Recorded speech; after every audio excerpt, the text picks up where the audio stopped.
que tu peux te décrire, s'il te plaît, me parler un peu de toi? Du coup, moi, c'est Michel Chêne. Je suis à la fois étudiant en ostéopathie humaine. Je passe en 4e année. Je suis également au conseil d'administration de l'association UFEOA, les étudiants en ostéopathie animale, et rédacteur à l'ostéocatpath SDO. Ok. Et qu'est-ce qui t'a amené vers l'ostéopathie? Disons que j'ai toujours aimé le métier de mon père et pendant des années je l'ai vu travailler. J'ai essayé d'aller faire autre chose et finalement je suis quand même retourné sur ça. Ok. Et c'est quoi ton lien avec les rencontres cette année? Est-ce que tu peux me parler des rencontres?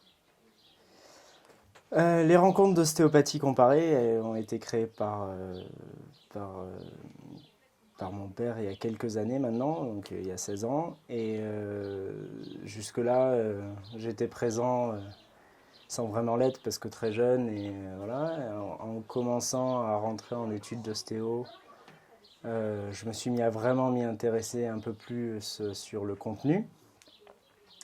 Et quand mon père a décidé qu'il n'avait plus l'énergie pour, j'ai expliqué que c'était pas possible pour moi, que ça s'arrête et que je voulais l'organiser. Alors j'ai trouvé des gens pour m'aider à l'organiser et on y allait. Ok. Et du coup, c'est organisé par l'ostéocatpath SDO. Oui. C'est quoi? Le Stockatpath SDO, à la base, c'est une initiative des vétérinaires ostéopathes, Ok. pour commencer,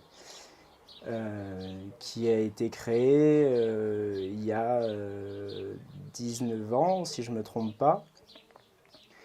Et, et ça a très vite évolué.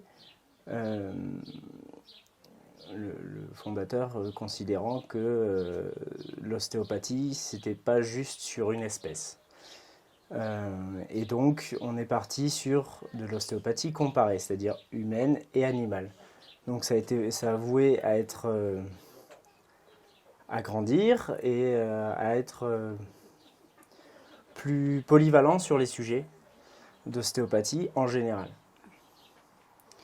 Ça est passé par beaucoup de phases. Ça a été une revue mensuelle, une revue trimestrielle. Maintenant, l'énergie diminuant du partage pour certains a fait qu'on n'a pas pu maintenir la revue. Et donc, on est passé sur un format qui, pour l'instant, est uniquement numérique, en espérant que un jour ça puisse repartir sur un format un peu plus éditorial. Ok. Ok. Et pour revenir sur les rencontres, qu'est-ce que tu penses apporter à l'ostéopathie avec les rencontres? Quel est l'objectif des rencontres? Pour moi, dans l'ostéopathie et dans tout ce que j'ai vu, c'est un métier de partage, un métier où on apprend des autres. Et le but des rencontres d'ostéopathie comparée, pour moi, c'est vraiment de partager ses connaissances, de prendre des connaissances des autres et d'échanger sur un sujet qui nous passionne.